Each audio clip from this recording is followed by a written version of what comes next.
बात है विविधता, उसको भी यहाँ पहुँचाया है, बहुवाद को भी यहाँ पहुँचाया है, विविधता को हम कैसे पहुँचाया है, ये जो कह रहे हैं, ये सब बैकग्राउंड में कह रहे हैं, ये बात इस सवाल में छिपी हुई चीज है। वो ये कह रहे हैं कि भारत में बहुत तरीके की संस्कृतियां होती हैं और उनका अपना अस्तित्व है और उस अस्तित्व को एक्सेप्ट भी किया जाता है। तो बहुत सारी संस्कृतियां और उनका अपना अस्तित्व, ये विविधता, उन संस्कृतियों का एक्सेप्टेंस, ये बहुलवाद हुआ। अब मान लो अगर अंग्रेजी संस्कृति भारतीय संस्कृति पर हावी हो जाए तो फिर विविधता कहाँ बचेगी? फिर तो केवल अंग्रेजी रह जाएगी। ये चाइनीज संस्कृति अगर भारतीय संस्कृति पर हावी हो जाए तो भारतीय संस्कृति कहाँ बचेगी? केवल चाइनीज प्रकार की संस्कृति हो जाएगी। ये कह रहे हैं कि बढ़ता चलन पाश्चात्य, इनका ये कहना है कि चलन पाश्चात्य सभ्यता का बढ़ा है, इसकी वजह से विविधता भी और बहुलवाद दोनों आ गए। इसका औचित्यपूर्ण क्या है? औचित्यपूर्ण उत्तर देना है ना, तो जस्टिफाई करना है। तो जस्टिफाई किसी चीज को करते हैं, हम लोग ये मानेंगे अभी जस्टिफाई करना कह रहा है, यानी ये कहने को कह रहा है कि हम मानिए इस चीज को, ये है ये नाम से करना है। तो हमें वो सारे उदाहरण देने हैं, सुनो, इसमें सारे उदाहरण देने हैं जो ये इसमें आते हैं पहले, लेकिन बाद में क्योंकि अगली बात, क्योंकि हर चीज में ये थोड़ी होता है, वो भी होता है, तो हमें इसमें वो भी बताना है कि ऐसा नहीं, बल्कि इसके कुछ भिन्न आयाम भी हैं, उन भिन्न आयामों को भी उदाहरण से बता दीजिए। ये उत्तर आगे समय उत्तर की स्ट्रक्चराइजेशन क्या करनी है? देखो, सबसे इंपॉर्टेंट होता है किसी क्वेश्चन के अगर आपने समझ लिया, आधा आंसर अपने आप आ जाए, इतनी समझ आपको मैंने समझाई, ये इस प्रश्न में ही छुपी हुई है पहले से। अगर आप इस कहानी को पढ़ गए तो उत्तर कर दो, और अगर वहां पर ये कहानी नहीं पकड़ी गई तो उत्तर नहीं हो पाएगा। इसलिए समझ इतनी बना लो जिससे आप इस चीज को पकड़ पाओ, वहां पे बन जाएगी धीरे धीरे, इसमें कोई समस्या नहीं। चलो फिर देखते हैं। तो सबसे पहले तो वैश्वीकरण को बताया, ये बहुलवाद और विविधता को बताया, और फिर हाँ जवाब दे दें कि हाँ वैश्वीकरण ने को प्रभावित किया है, ऐसी दुनिया बदली। ठीक है, चलो इसको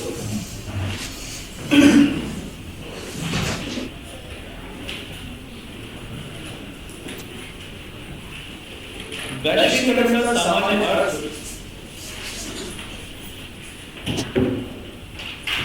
वैश्वीकरण का सामान्य अर्थ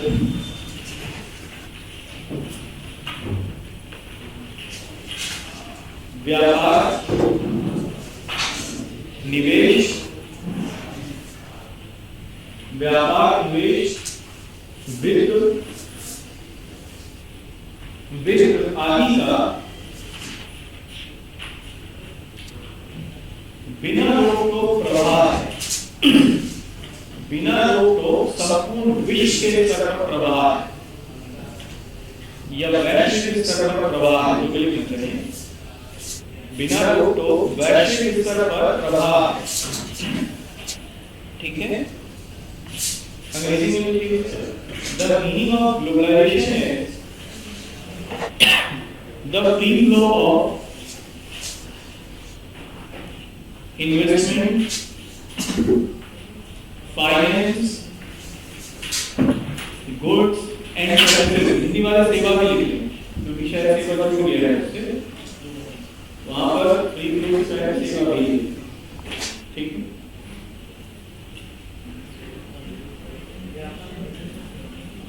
कंटिन्यूएशन लिखना। परंतु हाल फिलहाल में, परंतु हाल ही के वर्षों में सांस्कृतिक प्रवाह भी बड़े स्तर पर देखा गया है। सांस्कृतिक प्रवाह भी बड़े स्तर पर देखा गया है। But recently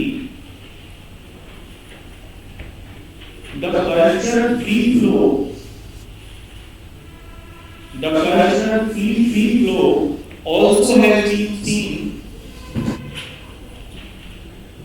also has been seen at a very large level.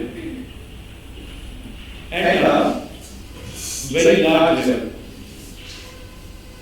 ठीक है? कंटिन्यूएशन। देखो एक सेंटेंस को समझना है। आपको ये आंसर राइटिंग की बारीकियां हैं। जो सवाल में एक पॉइंट है, मैंने उसे यही लिख दिया। अब मैं आगे के पॉइंट को इसी से जोड़ के कनेक्ट करके लिखूंगा, जिससे ये वाला पॉइंट में एग्जामिनर के सामने क्लैरिटी बन जाए कि हाँ ये बात कह रहा है, उसे आगे कनेक्ट कर रहा है मुकामी। इसका मतलब इसको आगे आता होगा। तो कंटिन्यूएशन नहीं आगे लिखूंगा। भारत की विशिष्ट सांस्कृतिक पहचान, भारत की विशिष्ट सांस्कृतिक पहचान, इसकी सांस्कृतिक विविधता,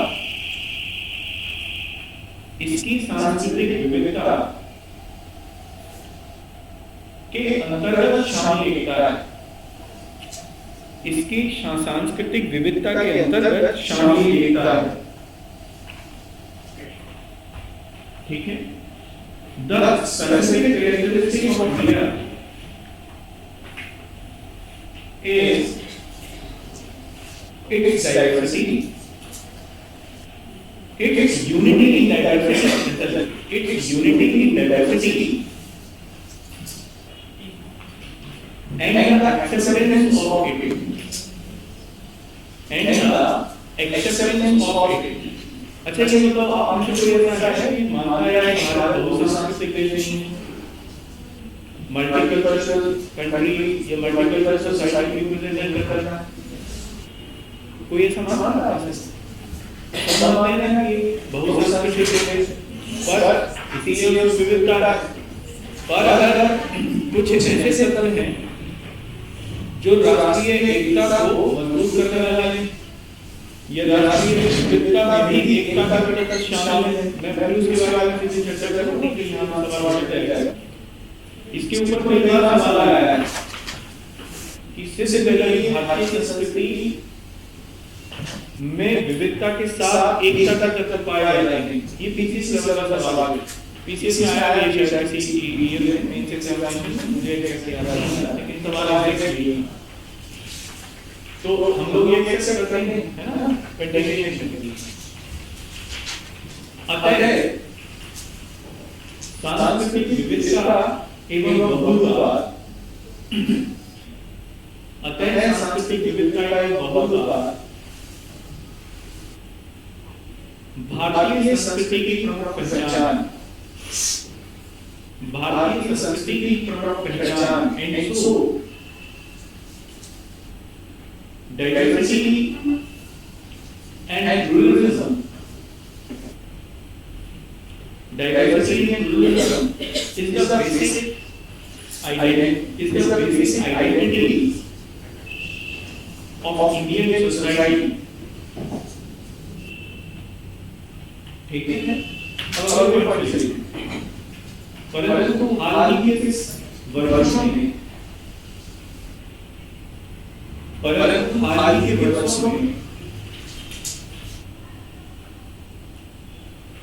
वैश्वीकरण के सांस्कृतिक प्रभाव के चलते,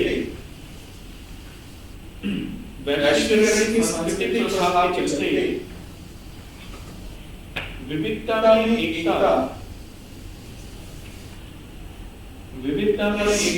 प्रभावित हुई।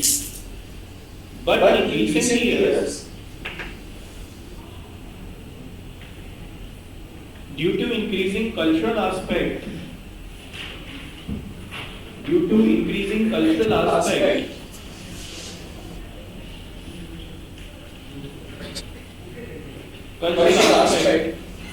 by the effect of globalization,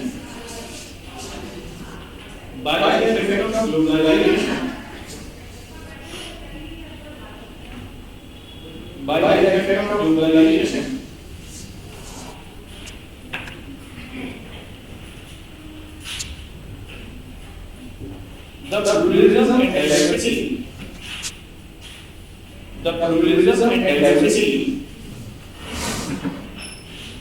threaten,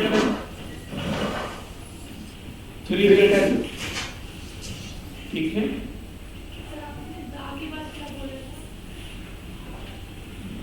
अब मुझे याद नहीं क्या बोला था मैंने।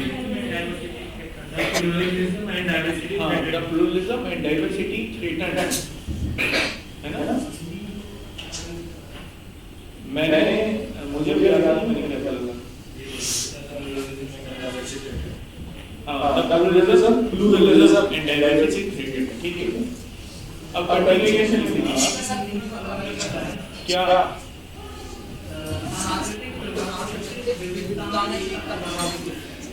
हाँ अंग्रेजी में अलग कैसे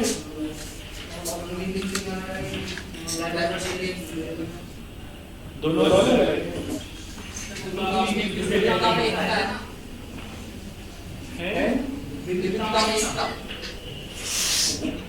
देखो दोनों का मतलब एक ही है, विविधता में एकता हो या यूनिटी डाइवर्सिटी आप उसे ले लीजिए या प्लूरलिज्म ले लीजिए।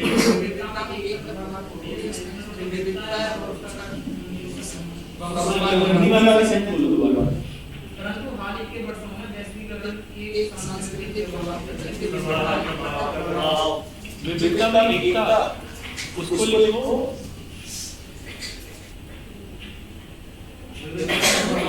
विविधता में एकता एवं बहुलवाद, दोनों विविधता में एकता एवं बहुलवाद प्रभावीवाद, इसमें बहुलवाद ठीक है। अब ठीक आ जाए। अब ये बात हमने कहने से तत्व में समझाया है क्योंकि वो जस्टिफाई करने के लिए कह रहा है। तो कंटिन्यूएशन लेगा उपरोक्त को निम्न संदर्भ में देखा जा सकता है। उपरोक्त को निम्न संदर्भ में देखा जा सकता है, ठीक है। देखो जो संस्कृति में भाषा की सबसे पहले खान-पान वेशभूषा सबसे पहले चेक करना नहीं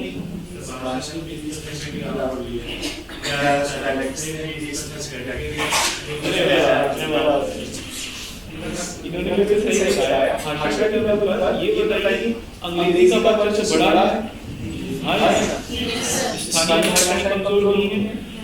भारत में से अभी हाल फिलहाल में एक रिसर्च हुआ, उसमें ये माना गया कि भारत की 196 स्थानीय भाषाएं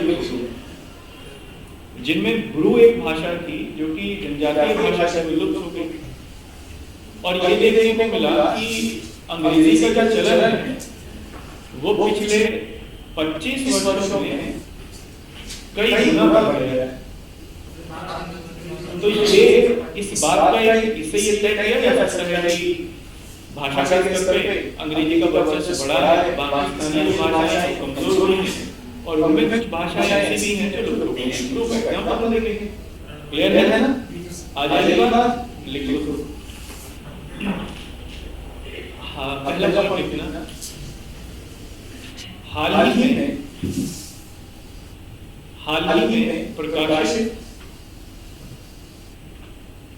में प्रकाशित एक रिसर्च पेपर के अनुसार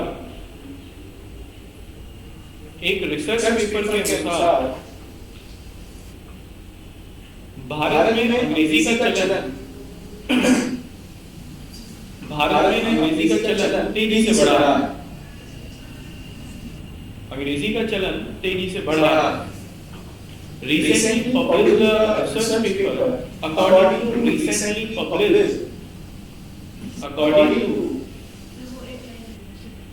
अब मुझे नहीं पता कुछ हो गया। अब देखो पड़ोसियों से पूछना, कोई नहीं वो इम्पोर्टेंट नहीं होगी, भूल जाओ। जो मैंने नहीं बोला इम्पोर्टेंट नहीं है। हाँ इम्पोर्टेंट डालना है ना, नहीं देखो ये ना एक बड़ी इम्पोर्टेंट बात होती है। जब आप अभी जब आप अधिकारी बनोगे ना, इस चीज को मान लेना, कभी भी अपनी गलती को मंच पर स्वीकार मत करना, क्योंकि अगर मंच पर स्वीकार गलती कर ली गई तो फिर परेशानी बनेगी, है ना। तो उसको ऐसे बोल करना है कि वो अभी मतलब अपना ये भी कर रहा था मैं मार दे मन छोड़ी कर रहा था। अरे मतलब क्या मैंने क्या कहा, मैंने कहा मन से काम नहीं करना चाहिए। और देखो देखो अब इसमें ना गलती की बहुत बड़ी, शायद गलती के बीच में कंपैरिजन भी करना चाहिए, तो कोई बहुत बड़ी गलती हो सकती है, ये कोई ऐसी बात नहीं। चलो क्या पॉइंट्स में लिखना है उसको लिख सकते हैं ना। क्या लिखा था according to recent research paper the acceptance of English has been increased exponentially, जबकि स्थानीय भाषाओं का चलन कम हुआ है। जबकि स्थानीय भाषाओं का चलन कम हुआ है। While the use of local languages has been eroded,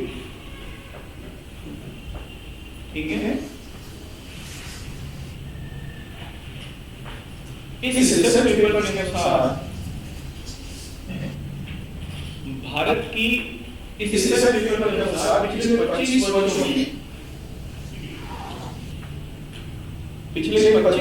में 196 भारतीय भाषाएं, अच्छा ये यूनेस्को का रिसर्च पेपर था, 196 भारतीय भाषाएं विलुप्त हो गई। 196 भारतीय भाषाएं विलुप्त हो गई। According to this research paper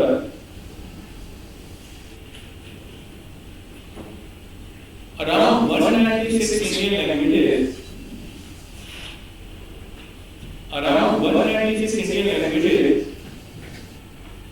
extinct, जबकि अंग्रेजी का चलन कई गुना तेजी से बढ़ा है। अच्छा इस विषय में पहले भी बात है ना, हाँ तो हो गया मतलब ये हो गया, ठीक है। तो इस पॉइंट से क्या समझ में आया, इस पॉइंट से ये समझ में आया कि अंग्रेजी का चलन बढ़ा, जो कि एक वैश्वीकरण का प्रभाव है संस्कृति के ऊपर, और भारतीय भाषाएं कमजोर हो गई, ठीक है। नेक्स्ट भाषा के लेवल पर वेशभूषा के लेवल पर देखते हैं। अगले पॉइंट में लिखना, हाल ही में वैश्वीकरण के प्रभाव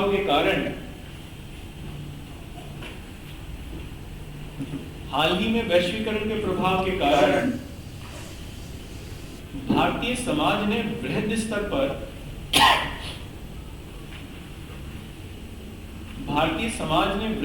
पर पाश्चात्य पहनावे को स्वीकार किया है। पाश्चात्य पहनावे को स्वीकार किया है।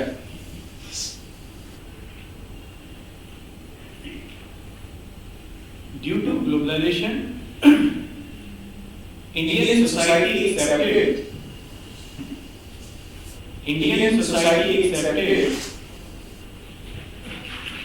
the Western dress code, जबकि भारतीय पहनावों का चलन कम हुआ है। While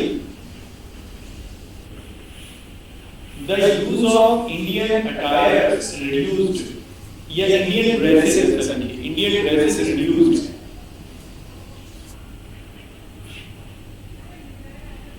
इसमें जीन्स और घड़े लोग शेड्यूल पहनते हैं, और उसको क्या कहते हैं, कुछ कहते तो हैं डैमेज, अरे नहीं कुछ और कहते हैं, ड्रैग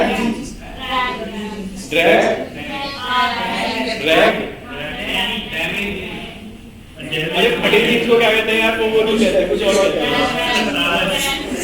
वो पता नहीं, वो मैंने देखा, मैंने उससे पूछा, मैंने कहा भाई साहब ये क्या हो गया, फटकी नहीं है ये, उसने कुछ बताया, उसको टी से था कुछ करके नाम, वो कह रहा था शायद ये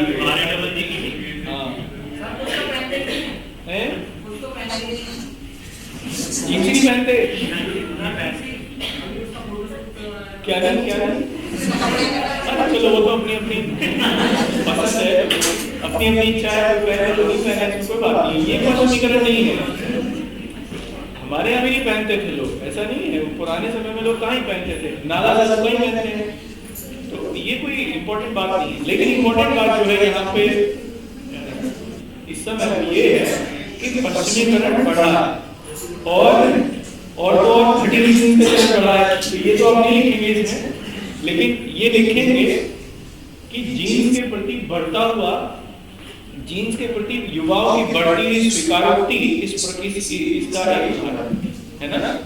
तो आप लिख लीजिए, जबकि जीन्स सबसे खराब पहनावों में से एक होता है। अगर मुझसे पूछा जाए कि दो चीजें जो कि शायद सबसे मुझे खराब लगती हैं, मैं करता मैं भी हूँ, लेकिन कोई और ऑप्शन नहीं है।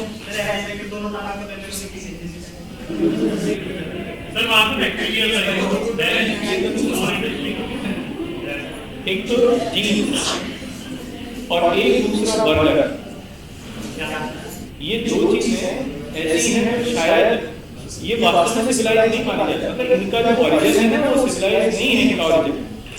बर्गर जो है जनरली ये हैमबर्गर भी नहीं होता, और ये जर्मनी का एक सिटी है हैमबर्ग, वहां पर जर्मनी में एक जो जर्मन सभ्यता है उसका निर्माण किया वाइकिंग्स ने।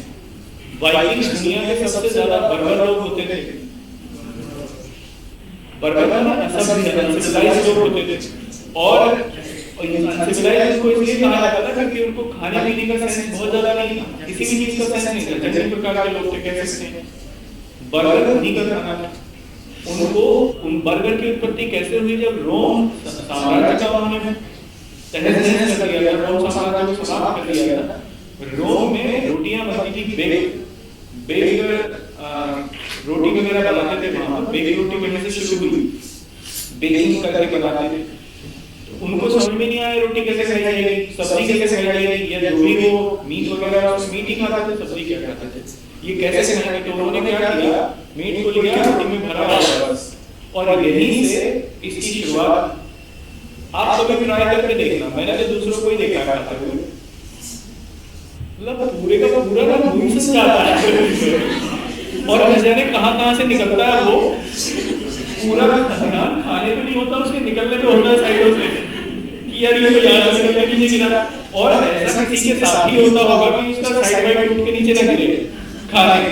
तो बताओ कि if this is an civilized way to eat, नहीं सिविलाइज्ड वे है, और इसीलिए वहां पे यूज करते हैं। इसी जर्मनी में वो हैमबर्गर में इसका बर्गर हुआ था, हमने इसका इलाज कर दिया, वहां तो खाते हैं बीफ भर के इस पैटी, हम बताते हैं सब्जी में दाल को लेते हैं। हां क्या बात है, चलो देखो, इससे पहले तो उदाहरण लिखो इसमें, है ना, उदाहरण लिखो इसमें। हाल ही में जीन्स के प्रति युवाओं की बढ़ती स्वीकारोक्ति, वैसे सही वर्ड होना चाहिए क्रेज, लेकिन आप लोग नहीं सकते युवाओं की ट्रेंड स्वीकारोक्ति है ना, बड़ा रुझान भी लिख सकते हैं, हाँ लोकप्रियता भी लिख सकते हैं, स्वीकारोक्ति जो लिखना चाहिए। तो इन तीनों में चलना चाहिए। हाल में जीन्स के प्रति बढ़ती, जीन्स के प्रति जीन होता है वो, वैसे तो जीन्स होता है, लेकिन अंग्रेजी में उसे जीन बोलते हैं, हिंदी में बोलते हैं जीन, अंग्रेजी में जीन्स। जीन के प्रति बढ़ती स्वीकारोक्ति इस बात का एक मजबूत उदाहरण है, ठीक है। The acceptance of jeans in youth is an important example of it.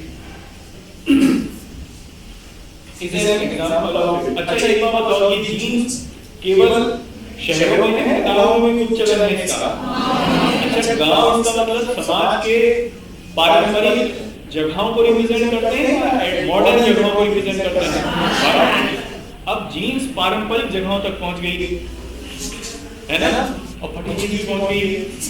इसका मतलब ये है कि भारतीय समाज को में पश्चिमी मूल्यों ने पूरी तरीके से उसको पेनिट्रेट किया है, पूरी तरीके से वो तोड़ते हुए उसको अंदर घुसे हैं और समाज के सभी वर्गों ने उसे स्वीकार किया है। तो ये एग्जाम्पल और लिखेंगे कि ये केवल ऐसा नहीं है कि मुंबई दिल्ली जैसे टियर 1 सिटीज तक ही सीमित है, बल्कि ये गांवों तक भी सीमित है, गांवों तक भी फैला हुआ है ना। तो लिखिए आप इसमें, तथा वस्त्रों के स्तर पर यह पश्चिमीकरण, तथा वस्त्रों के स्तर पर यह पश्चिमीकरण भारत के ग्रामीण पारंपरिक समाजों तक भी पहुंचा है। भारत के ग्रामीण पारंपरिक समाजों तक भी पहुंचा है। And this westernization in the form of clothes या in the form of dresses reached up to more traditional Indian societies in villages, reached up to more traditional societies of Indian villages। ठीक है, एक example हो गया, खाने में देख लें हम तीसरा लेवल वैश्वीकरण के प्रभाव के कारण, वैश्वीकरण के प्रभाव के कारण भारत में पश्चिमी भोज्य पदार्थों की मांग बढ़ी। भारत में पश्चिमी भोज्य पदार्थों की मांग बढ़ी due to the westernization, the demand of western food articles, ये वेस्टर्न फूड क्यूजाइन आप लिख सकते हैं उसे, वेस्टर्न फूड क्यूजाइन ज्यादा अच्छा सा लगेगा, has been increased, जैसे इटालियन एग्जांपल लीजिए, as Italian, Thai, Chinese, German,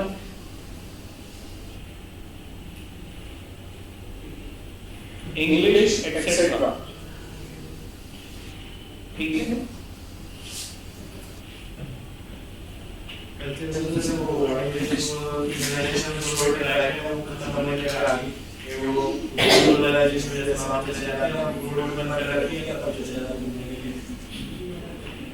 हाँ ये लिख लिया। चलो और क्या बचा इसमें? एक और बचा त्योहार, क्योंकि संस्कृति में त्योहार आ जाते हैं। ठीक, तीसरा चौथा लिखिए इसमें, भारत में भी कुछ पश्चिमी त्योहारों के प्रति, कुछ पश्चिमी त्योहारों के प्रति एक सकारात्मक रुझान, एक सकारात्मक रुझान देखा गया है। Recently, a positive attitude has been seen. Positive attitude has been seen about some Western festivals, जैसे क्रिसमस तो वेस्टर्न फेस्टिवल नहीं है, कोई पश्चिमी वो थोड़ी नहीं, वो तो एक पूरे वैश्विक स्तर पर उसकी मान्यता है क्रिश्चियनिटी की। जैसे फ्रेंडशिप डे और कौन सा डे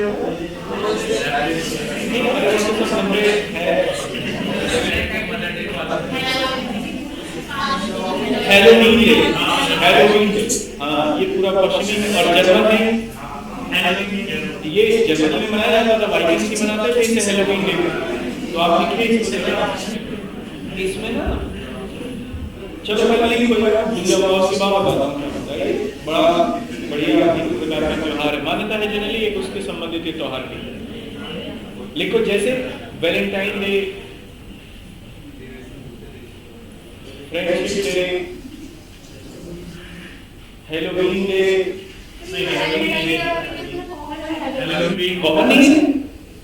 अरे बजरंग दल वाले घूमते रहते, डंडा लेके घूमते रहते, कॉमन नहीं है।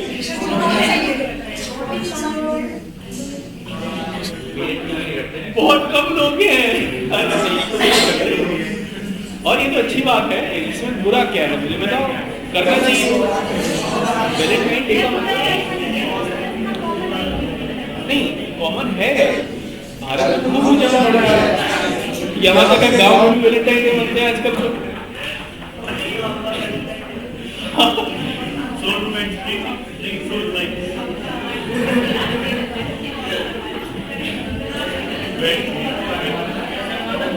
गाँव में भी मनते हैं वैलेंटाइन डे।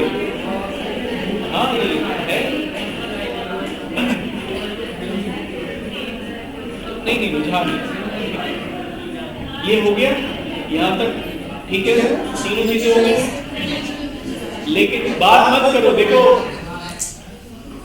मौका मिले तो। मैंने क्या बताया था, बताओ। हाँ आप ही बताइए, मैंने अभी क्या नहीं बोला था, 2 मिनट किस बात को लेकर चर्चा कर रहे थे? देखो इतना बढ़िया टॉपिक था, आपके ही मतलब का था और आप उसको सुन नहीं रहे थे, पड़ोसी से बात कर रहे थे। अरे तो वैलेंटाइन डे की जिक्र कर रहा हूँ, मैं पढ़ाई का जिक्र कर ही नहीं रहा, आपको ये सब नहीं था। चलो ये हो गया कंप्लीट। देखो अब हमने संस्कृति के लेवल पर 4-5 देख लिए, खान-पान देख लिया, वेशभूषा देख ली, त्योहार देख लिया और भाषा के लेवल पे देख लिया। इस सब से ये सिद्ध होता है कि हाँ वैश्वीकरण का प्रभाव भारतीय समाज में बढ़ रहा है ना? आवाज नहीं, ये देखो ये इसको हम लोग इसलिए नहीं कह सकते कि ये वैश्वीकरण का प्रभाव तो नहीं है। शिक्षा भी नहीं, शिक्षा को भी वैश्वीकरण मतलब देखो क्या भारत में आधुनिक शिक्षा नहीं थी? भारत में आधुनिक शिक्षा नहीं थी क्या? अच्छा दूसरा आवाज क्या पहले से नहीं बनते थे? लेकिन आप ना किसी आवाज को पर्टिकुलरली नहीं कह सकते कि ये ब्रिटेन का बना, ब्रिटेन का तौर तरीका बनने का, ये इटालियन है, ये चाइनीज है, ये थाई है। क्या आप इसमें कोई डिफरेंशिएशन कर सकते हैं आवाज के लेवल पे? हमारे इंडिया में ऐसा होता था, जो टॉयलेट्स थे वो घर के बाहर की साइड पर थे। घर के बाहर देखो आप बिना जब यूपीएससी के लेवल पे आप कोई चीज लिख रहे हो तो फिर उसे आप विद तथ्य लिखिए। अगर आपके पास फैक्ट है ये चीज प्रूव करने के लिए तो ठीक है। सिंधु घाटी सभ्यता में बाहर थे,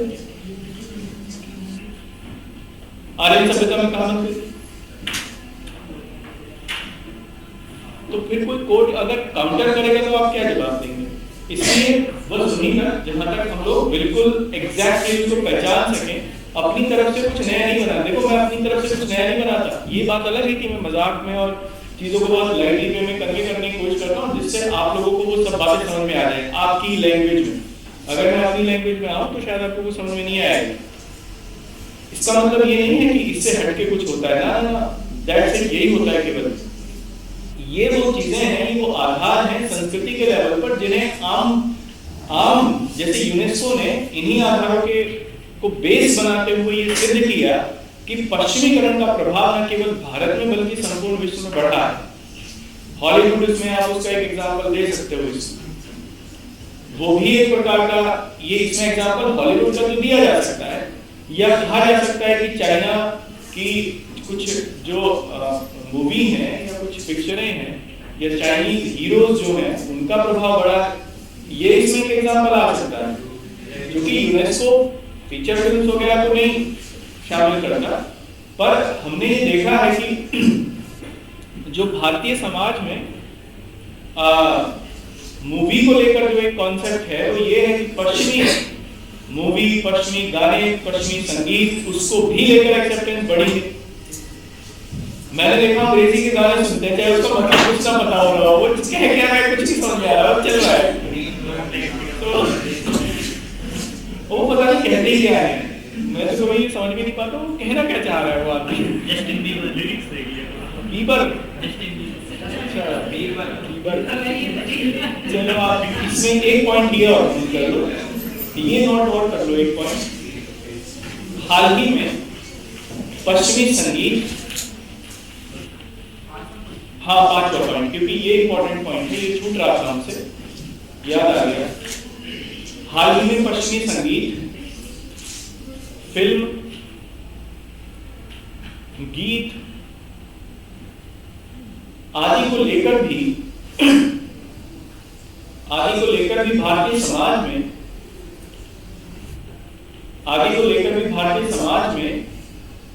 स्वीकारोक्ति बढ़ी है।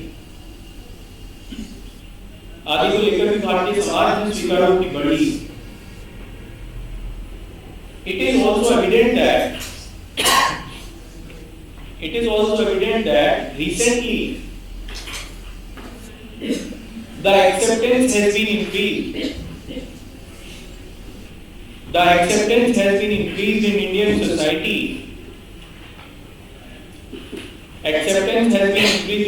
society. About Western music, songs, and movies too.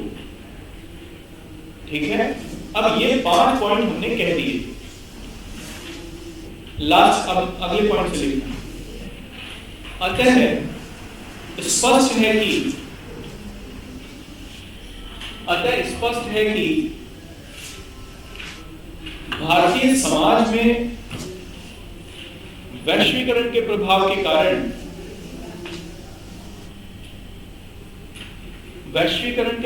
कारण अच्छा इसको ना प्रोसेस कहते हैं, सेंसिटाइजेशन कहते हैं, जो ये ऊपर सब चल रहा है इसे सांस्कृतिकरण कहते हैं। तो यहाँ पर हम वर्ड यूज करेंगे सांस्कृतिकरण। वैश्वीकरण के प्रभाव के कारण सांस्कृतिकरण की प्रक्रिया बढ़ी है।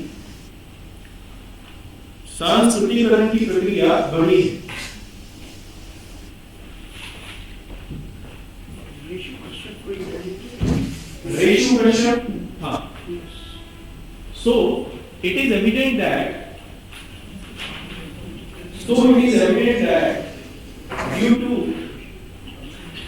due to the westernization, due to the effect of westernization, the process of sensitization has been increased. देखो सांस्कृतिकरण एक वो प्रक्रिया है जिसमें हम दूसरी संस्कृति को स्वीकार करते हैं, ठीक है। अब ये जो कहना चाह रहा था हमसे एग्जामिनर, जो पूछना चाह रहा था, हमने वो औचित्यपूर्ण सिद्ध कर दिया। लेकिन क्या ऐसा है कि हमने इन सब बातों में पश्चिमीकरण के मुद्दे को एज इट इज स्वीकार कर लिया? ना। चाय भी हम अपने बनाए हुए कप में पीते, जबकि चाय चाइनीज है और वो जो कप है वो पूरी तरीके से इंडियन कल्चर का हिस्सा है। तो हम कैसे स्वीकार कर सकते हैं? इसमें हम अपने बदलाव करेंगे, है ना। तो अब हम ये कहेंगे, सबसे पहले तो ये बताना है कि वैश्वीकरण कभी भी वन वे प्रोसेस नहीं होता, ये टू वे प्रोसेस है। आदान प्रदान का एक ऐसा साधन है जिसमें कुछ लिया जाता है, कुछ दिया जाता है। हमने पश्चिमी सभ्यता से कुछ लिया और पश्चिमी सभ्यता को भी कुछ दिया। हमने पश्चिमी सभ्यता को पूर्ण रूपेण स्वीकार नहीं किया, बल्कि उसमें कुछ भारतीय जो मुख्य बातें थी उनको मिक्स करके स्वीकार किया। इसको हम लोग कहते हैं ग्लोबलाइजेशन।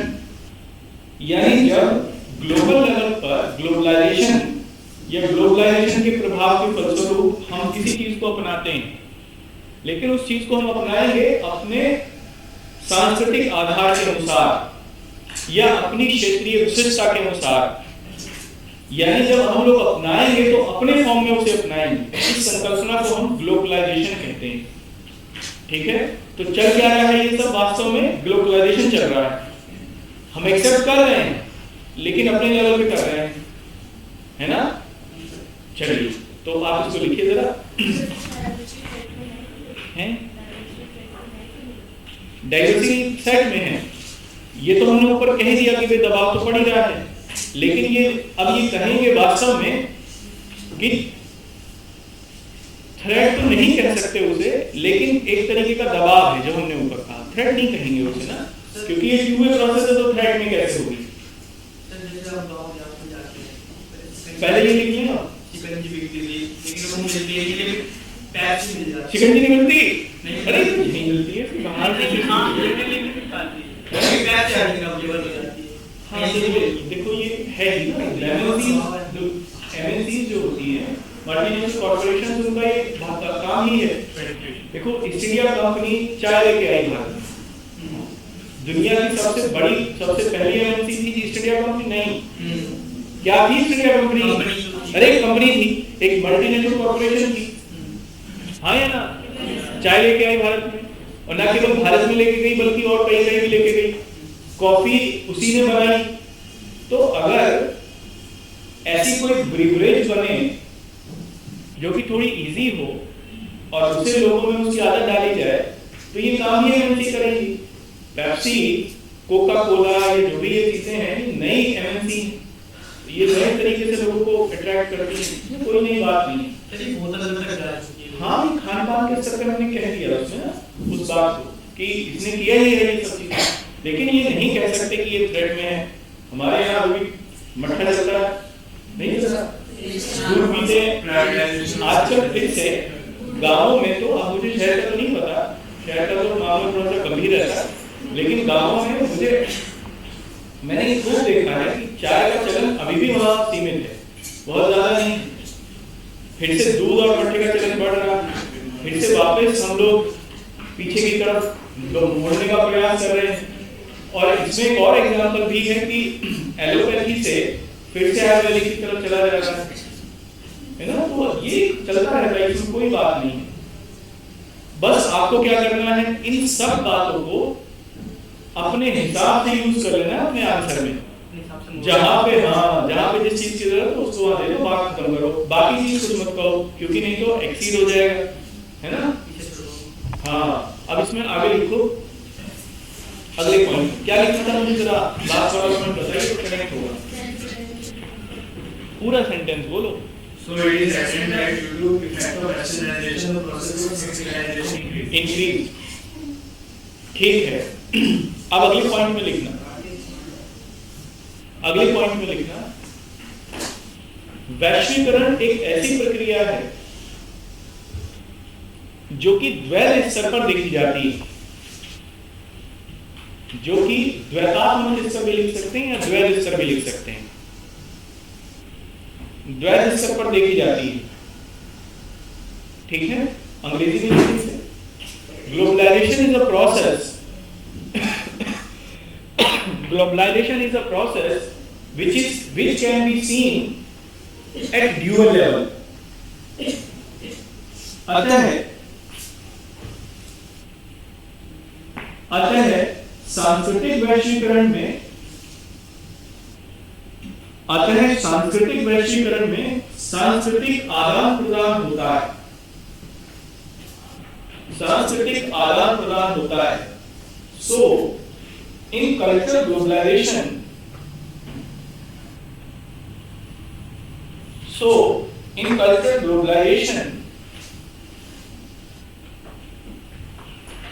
the cultural आदान प्रदान को क्या कहेंगे? हाँ, cultural exchange happens। हाँ, give and take, ये cultural exchange happens। यह प्रक्रिया वास्तव में ग्लोबलाइजेशन कहलाती है। ग्लोबलाइजेशन कहलाती है, ग्लोबलाइजेशन। इसे तो आप अंग्रेजी में लिखें तो ज्यादा अच्छा है। यह प्रक्रिया ग्लोबलाइजेशन कहलाती है। Generally this process is known as globalisation.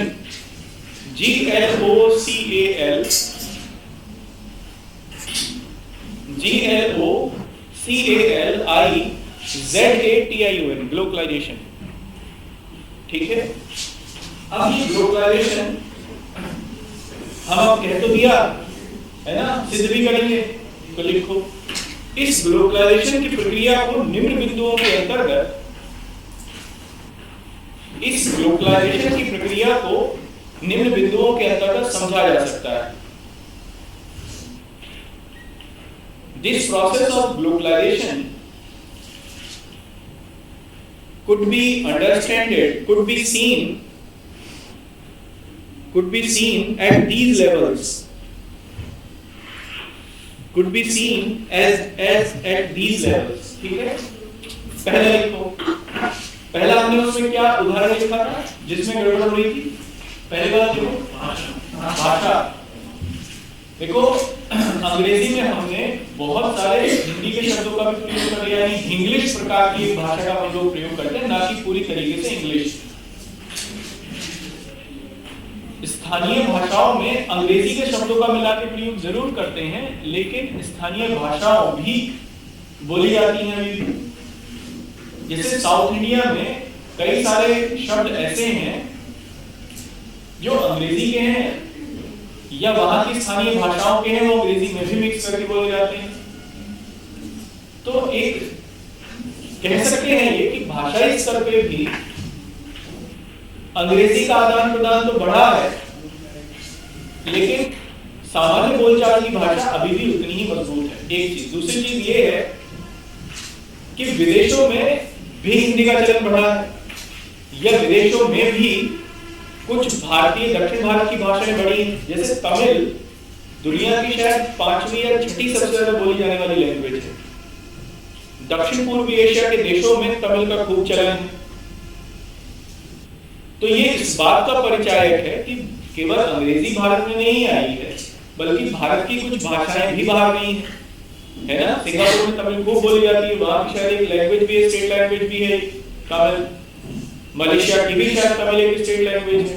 मलया भाषा वहां की है ही, लेकिन इसके साथ साथ तमिल को भी रिकॉग्निशन है वहां पे। तो दक्षिण पूर्वी एशिया के बहुत सारे ऐसे देश हैं जहां पर तमिल एक भाषा के रूप में स्वीकार की जाती है। तो आप लिखिए अगले पॉइंट में, यद्यपि भाषाई स्तर पर अंग्रेजी का चलन बढ़ा है, अंग्रेजी का चलन बढ़ा है,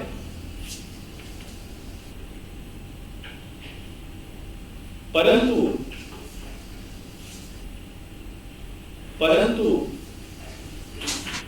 भारत में यह एक विशिष्ट प्रकार की अंग्रेजी,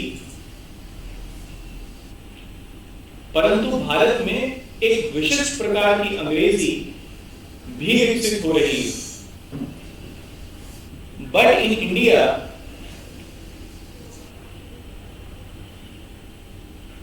मुझे लग रहा है पहली लाइन छूट गई, तो पहली वाली लिखिए। Although the use of English has been increased,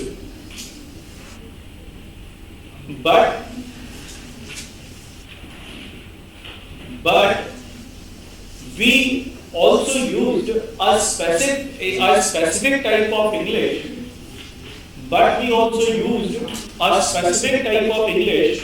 अब क्या कहते हैं इसे? इंग्लिश, हिंदी प्लस इंग्लिश, लेकिन जिसे हम इंग्लिश के नाम से जानते हैं, which we know as English, HI plus English, English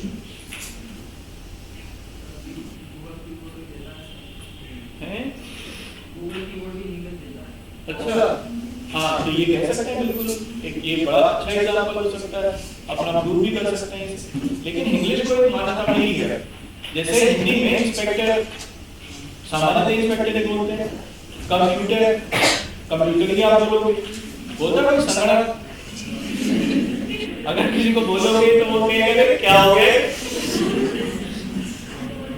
है ना। चलिए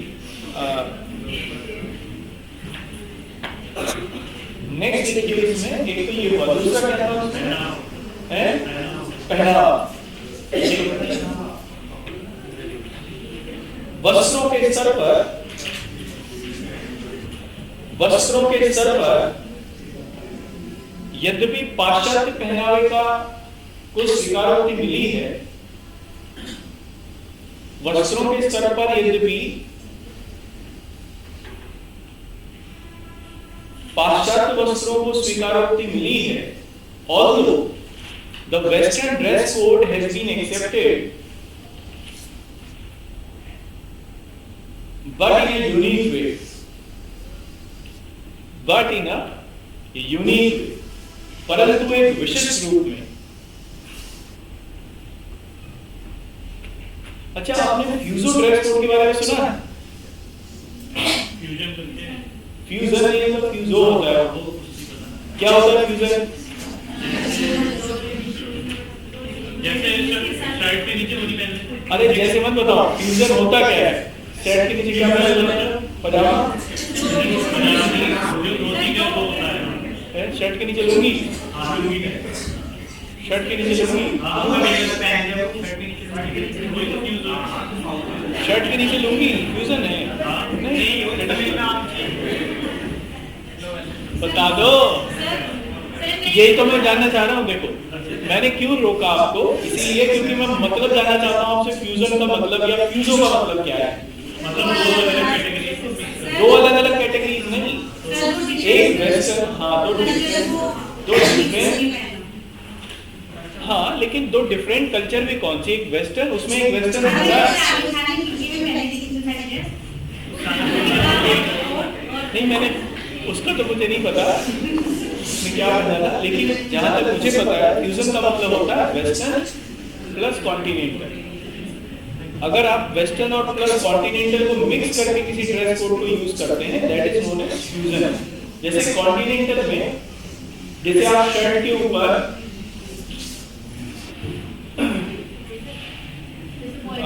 कुर्ते के ऊपर जो सबसे अच्छा है, कुर्ते के ऊपर नीचे जीन्स पहने। ये जो बता रही है, ये बात होती है आप पहन लेते हैं।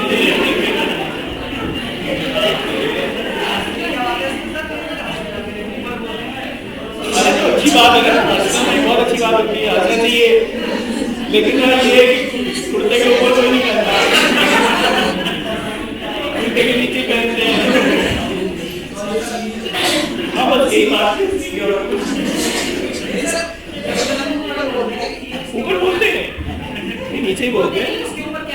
जब पहना नीचे जाता है तो ऊपर कैसे बोल सकते हैं? अच्छा, इसके ऊपर क्या अच्छा लगेगा? वैसे वो गलत बोलते हैं, बोलते हैं इसके साथ क्या अच्छा लगेगा। अरे तो गलत बोलते हैं ना, हमें तो नहीं बोल रहे हैं, क्योंकि हमारा तो बोलने ही पकड़ा रहेगा। चलो खैर। अच्छा, एक चीज तो ये है, एक आपने देखा होगा आजकल नया ड्रेस कोड है कि जीन्स के ऊपर ना, मैं भी पहन लेता हूँ, जवाब कट पहन लेते हैं हम। जवाब कट एक इंडियन टाइप का एक ड्रेस है जो कि वास्तव में एक्सक्लूसिव इंडियन है। इसे जवाहरलाल नेहरू ने शुरू किया है ना? नहीं, हाँ, मैंने ये नहीं कहा कि वो जो करते थे वो आजकल क्या करते हैं, लोग जीन्स के ऊपर पहन लेते हैं। तो जीन्स क्या है? वेस्टर्न है। जवाहर एक इंडियन टाइप का ड्रेस कोड है, तो एक ये भी उसमें है ना? ये फ्यूजन है। तो कहने का मतलब ये है, हमने कैसे एक्सेप्ट किया है उसे विशिष्ट प्रकार से, और इसमें आप फ्यूजन का उदाहरण लिखिए। तो लिखिए इसमें, जैसे कि फ्यूजो ड्रेस कोड। अब इसे अंग्रेजी में लिखना तो ज्यादा ठीक रहेगा। जैसे कि फ्यूजो ड्रेस कोड, FUZON, फ्यूजो। अच्छा, फ्यूजो संगीत भी होता है, फ्यूजो ड्रेस कोड, ठीक है? फ्यूजो तो सुना किसी ने? है? म्यूजिक नहीं सुना?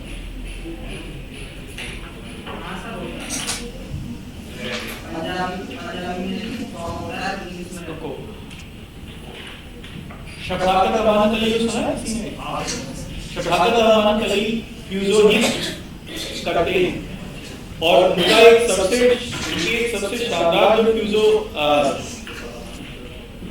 गजल है वो आप उनके सागर के नाम से, आप अगर उसे डालेंगे तो आ जाएगी, बहुत शानदार है। आप उसे सुनिए, वो परफेक्ट फ्यूजो म्यूजिक। उसमें है क्या? गजल को उसमें आंखों के सागर, अगर आप आंखों के सागर के नाम से डालें तो आ जाएगा लिखा हुआ। मैंने इसकी ये पाकिस्तानी एक सिंगर है और मैंने जब मैं जेयू में पढ़ता था उस समय इसकी जो कैसेट है वो पाकिस्तान से मंगवाई। उस समय कैसेट आती थी, ये 96 की है, 96-97 में उन्होंने गाई कॉन्सर्ट में। बहुत शानदार उनकी ये गजल है। फ्यूजो म्यूजिक का ये सबसे एक क्लासिकल एग्जांपल आपको मिल जाएगा।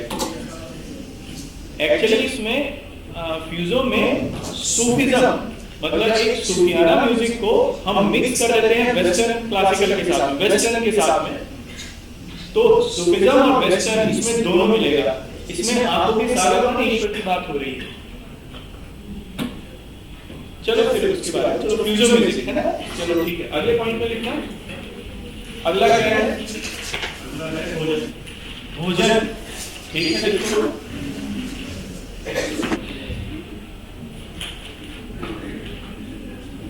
भारत में पश्चिमी भोजन, भारत में पश्चिमी भोजनों की स्वीकारोक्ति, यह विदेशी भोजन लिखी, विदेशी भोजनों की स्वीकारोक्ति बढ़ी है।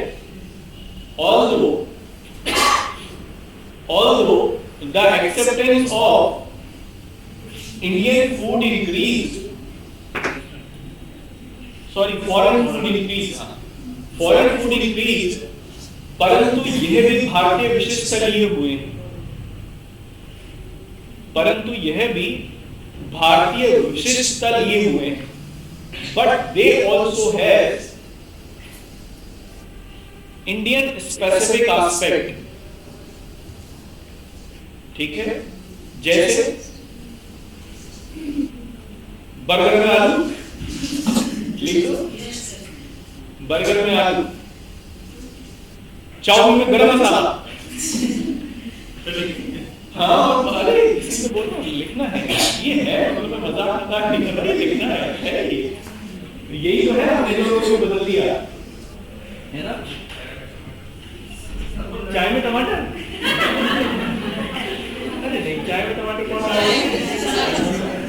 ये बात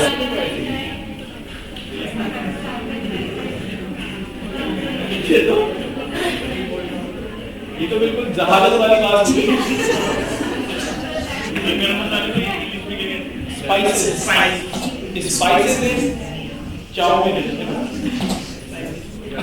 बस दो बहुत हैं, लिख लो, है ना।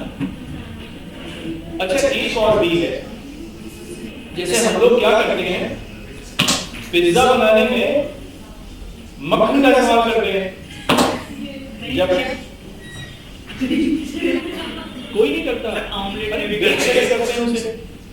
जब बेक करते हैं, जब अरे पिज्जा में मक्खन का इस्तेमाल करते हैं।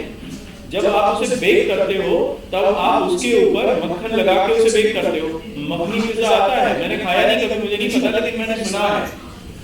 मक्खन इंडियन क्यूजाइन है, पूरे दुनिया में मक्खन, भारत में हम लोग खाते हैं, बाकी मक्खन का प्रयोग दूसरे तरीकों में करते हैं, ऐसे नहीं जैसे हम लोग करते हैं।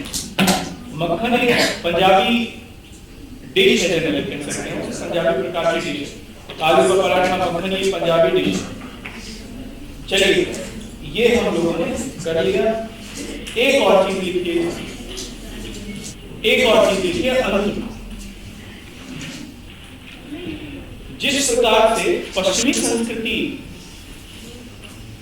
जिस प्रकार से पश्चिमी संस्कृति का भारत में प्रभाव पड़ा है, उसी प्रकार से भारतीय संस्कृति का भी पश्चिम में प्रभाव बढ़ा है। as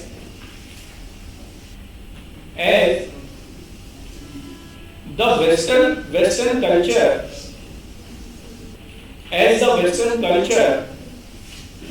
Western cultural footprint, as the Western cultural footprints increase in India,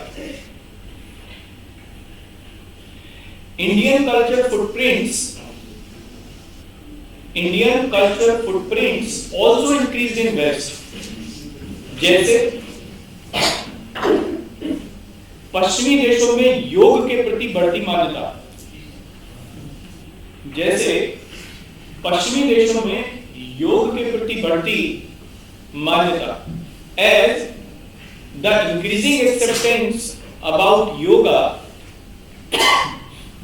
the increasing acceptance about yoga in Western countries, Ayurveda के प्रति बढ़ती मान्यता, आयुर्वेद के प्रति बढ़ती मान्यता, the acceptance of Ayurveda, विदेशों में भारतीय त्योहारों का मनाया जाना, the celebration of Indian festivals in West या in foreign countries, Holi Diwali खूब मनाते हैं आजकल, अमेरिका में तो छुट्टी घोषित हो गई दिवाली पे,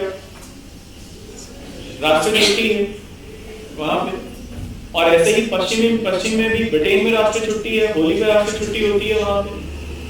तो होली दिवाली जैसे त्योहार वहां भी मनाए जाते हैं, तो हम लोग ये नहीं कह सकते कि हमारे यहीं पे वैलेंटाइन डे मनाया जाता है, पश्चिमीकरण बढ़ रहा है, ये हो रहा है, वो हो रहा है, तो वहां भी हो रहा है, इसमें क्या बात है? ये तो ड्यूअल वे ट्रैफिक है, कुछ हम लेंगे, कुछ उनको देंगे, कुछ वो देंगे, कुछ हम देंगे, इस तरीके से चलेगा। अब ये सारे हमने पूरी डिबेट एक तरह से सेट कर दी, विद एग्जांपल सेट कर दी। अब इसमें इसका निष्कर्ष लिख दीजिए। अगले पॉइंट में लास्ट पॉइंट लिखिए, लास्ट पैराग्राफ लिखिए। इस प्रकार से यह विदित होता है कि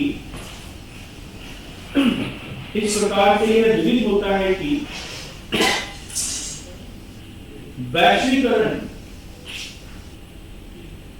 वैश्वीकरण एक ऐसी प्रक्रिया है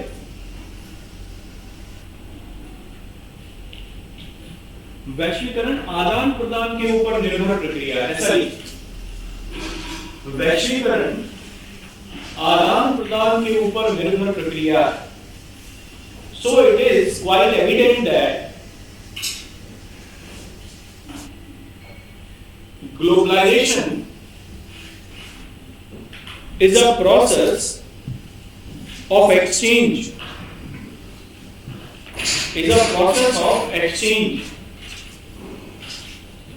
जहां पश्चिमी सभ्यता ने भारत में अपने पदचिन्हों को बढ़ाया है या पदचिन्हों को व्यापक किया है, in which the western footprints increased in India, पदचिन्ह western footprints increased in India, भारतीय पदचिन्ह भी या भारतीय सभ्यता के पदचिन्ह भी भारतीय सभ्यता के पदचिन्ह भी पश्चिम में बढ़े, पश्चिम में बढ़े। And also the footprints of Indian culture, the footprints of Indian culture increased, Indian culture increased in Western countries,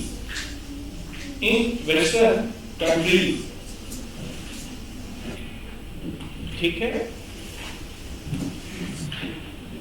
ये हमारी डिबेट बिल्कुल सेट हो गई और हम लोगों ने अपनी बातें सुन ली।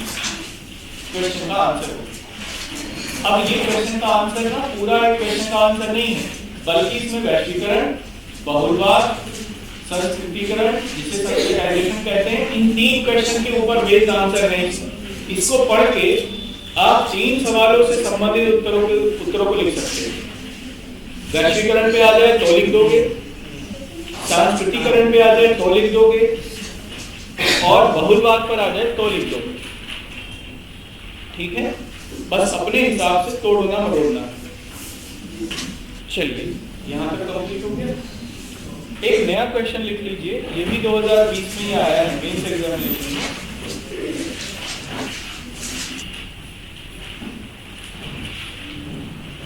अच्छा ये बताइए, वैश्वीकरण से एक चीज और है, एक चीज है इसमें, एक चीज देखो हम मिस कर गए। ये बताओ मुझे, ये रिजल्ट में लिखेंगे, रिजल्ट वाली चीज मिस कर गए। ये बताओ वैश्वीकरण से जो योग्यता है वो बढ़ी है या कम हुई है? सृजनता कम हुई है या बढ़ी है? बढ़ी। तो योग्यता और सृजनता में क्या हुआ? इंक्रीमेंट हुआ है। योग्यता और सृजनता किसी सामाजिक परिदृश्य के लिए अच्छा है या बुरा? अच्छा है। इसका मतलब वैश्वीकरण ने अगर कोई भी प्रभाव डाला है तो that is for the good, not for the bad, क्योंकि इससे समाजों की जो एक बंद प्रवृत्ति थी वो दूर हुई है। एक क्लोज्ड टेंडेंसी कभी भी अच्छी नहीं होती किसी की भी, खुली हुई प्रवृत्ति अच्छी होती है। क्लोज टेंडेंसी रिजेक्शन को बढ़ाती है, जबकि ओपन टेंडेंसी एक्सेप्टेंस को बढ़ाती है। रिजेक्शन कभी अच्छा नहीं होता, एक्सेप्टेंस हमेशा अच्छा होता है। एक्सेप्टेंस ही वो चीज है जो समाजों को आगे लेके जाती है ना, किसी मान्यता के प्रति सकारात्मक स्वीकारोक्ति, अगर वो सही है तो। देखो अगर कोई चीज गलत है तो वो अपने आप ही समय के चक्र में नष्ट हो जाएगी, दैट्स इट, उसको नष्ट करने की जरूरत नहीं है। और कोई चीज सही है तो वो एक विशिष्ट फॉर्म में जन्म लेगी। इसलिए वैश्वीकरण एक ऐसी प्रक्रिया है जिसने नवीनता, सृजनता और योग्यता को बढ़ाया है। निष्कर्ष में ये बात और लिखी है ना, क्योंकि हमें पॉजिटिव नोट में आंसर खत्म करना है, तो आप इसमें लिखो अंत में। अतः वैश्वीकरण एक ऐसी प्रक्रिया है, वैश्वीकरण एक ऐसी प्रक्रिया है जिससे नवीनता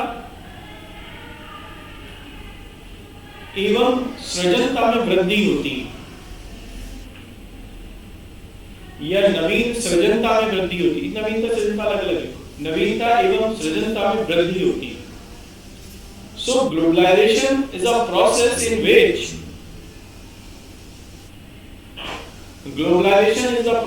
which creativity and newness increased. अतः यह समाजों पर सकारात्मक प्रभाव उत्पन्न करती है। अतः यह समाजों पर सकारात्मक प्रभाव उत्पन्न करती है। And so it emphasizes a positive note on the society. ठीक है, जैसे अभी इन्होंने कहा कि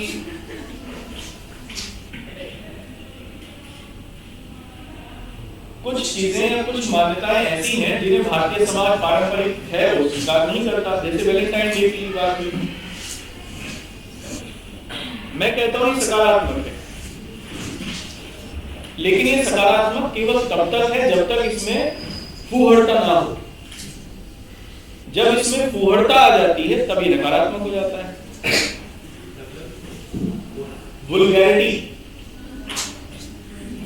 वुल्गैरिटी एक नकारात्मक आस्पेक्ट है।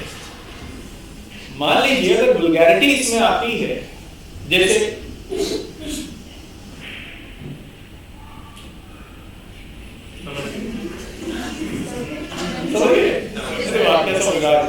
वैसे मैं वो नहीं कह रहा था जो आप समझे,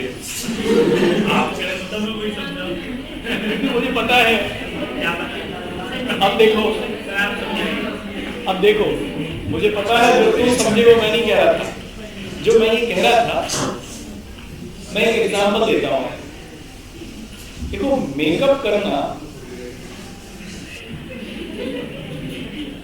अरे ऐसे कर सकते जैसे आप नहीं करते, अरे केवल ये वाला डिपार्टमेंट थोड़ी करता है, आप ही करते हो। ये वाला तो बेचारे बदनाम है ऐसे ही, है ना। खैर चलिए, मेकअप करना एक आर्ट है, एक कला है। हाँ, इट इज एन आर्ट। और दूसरा ये सकारात्मक बिंदु भी है, क्योंकि ये किसी के व्यक्तित्व को सुदर्शनकारी बनाती है। सुदर्शन माने सुदर्शन, यानी जिसको देख के अच्छा लगे। अरे वाह, क्या बात है, बहुत अच्छा लग रहा है ना। और मान लो किसी में से देखने बदबू आए तो क्या होगा? तो सुदर्शन कहाँ होंगे? वो तो दिव्य दर्शन हो जाएंगे, आनंद आ जाएगा। इट इज एन आर्ट और it is a form of positive art. लेकिन आपने कुछ ऐसे लोग देखे होंगे जो इतना मेकअप कर लेते हैं कि फिर उनका वास्तविक व्यक्तित्व ही पता नहीं क्या बन जाता है। That is vulgarity। आया समझ में? इसको हम लोग सुअरता कहते हैं, छलावे का प्रतीक हो जाता है। देखो क्या क्या नई चिंता भी और उत्पन्न होगी। वैसे सही बोला, ये छलावे का प्रतीक। आपने रामलीला देखी है? रामलीला में वो मेकअप ही तो होता है जो आर्टिस्ट के मामले को सब चेंज कर देता है। वो पता ही नहीं चलता ये कौन है, ऐसे लगता है रावण है ना, या हनुमान है, जबकि वो वास्तव में वैसा तो होता नहीं। That is the makeup. अब इसको मैंने वल्गैरिटी का एग्जांपल देके मैंने समझा। देखो ये तो नहीं सोच रहे थे ना, मुझे पता नहीं तुम क्या सोच रहे थे, वो भी मुझे पता है, लेकिन मैं बताऊंगा, है ना? हाँ, क्योंकि यहाँ भी बताने का मामला तो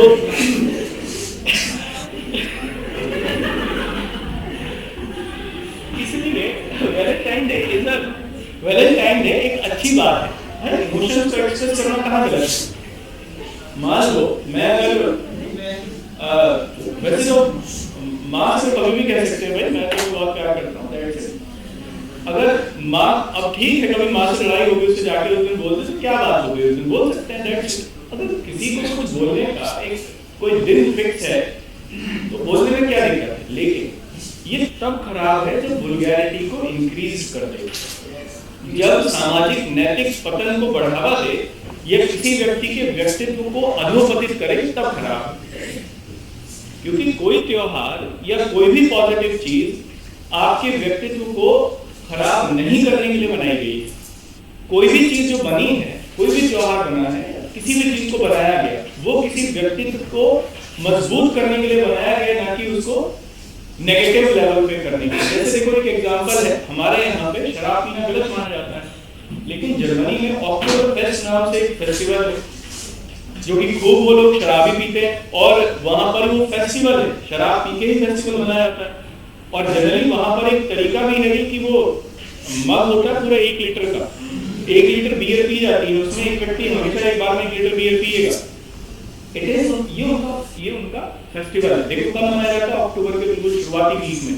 अक्टूबर फेस्ट बहुत ज्यादा दुनिया में मान्य है, जहां तक है कि लोग जर्मनी जाते हैं अक्टूबर में घूमने के लिए, इसीलिए क्योंकि वहां वो सेलिब्रेट होता है उस समय, वहां की सामाजिक मान्यता है उसके लिए। क्यों? क्योंकि जर्मनी में बहुत ठंड पड़ती है, अक्टूबर से ही वहां ठंड पड़नी शुरू हो जाती है और बाद में अक्टूबर के लास्ट तक खूब बर्फ पड़ने लगती है, लोग मिल नहीं पाते, एक एलिनेशन का जीवन जीते हैं।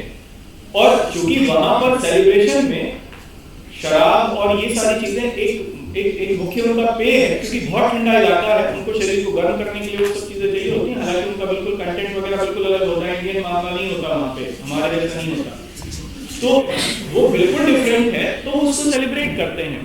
अब अगर हम यहाँ पे अक्टूबर फेस्ट मनाएं तो फिर क्या होगा? That is the vulgarity.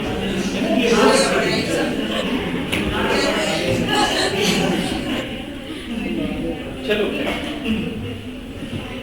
इसलिए हाँ अक्टूबर फेस्ट मंगाल वो सेलिब्रेट कर सकते हैं हम लोग मट्ठे से, खूब मट्ठा पिएंगे, छाए क्या हो गया,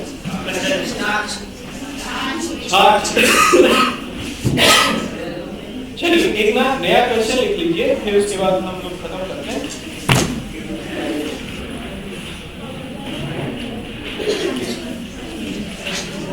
देखो ये भी 2020 का ही है क्वेश्चन, बहुत बढ़िया सवाल है ना। लिखो, रीति रिवाजों एवं परंपराओं द्वारा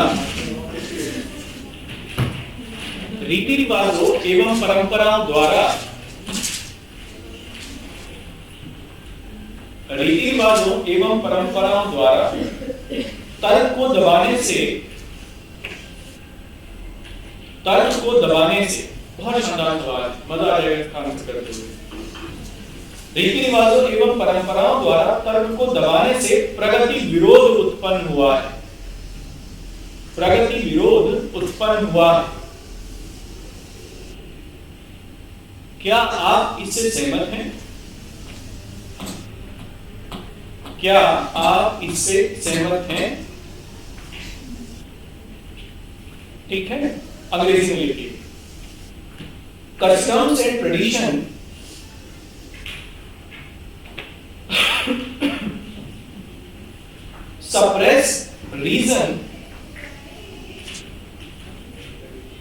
suppress reason leading to obscurantism, suppress reason। देखो, लॉजिक एक अलग प्रकार का तर्क होता है, रीजन एक अलग प्रकार का तर्क है। मैं बताऊंगा दोनों में अंतर क्या है, इसलिए रीजन लिखिए। suppress reason leading to obscurantism, प्रगति विरोध, obscurantism, obscurantism, obscurantism, full stop। Do you agree? क्या आप सहमत हैं? इसको हम लोग करें, ठीक है? चलिए यहां तक रखते हैं।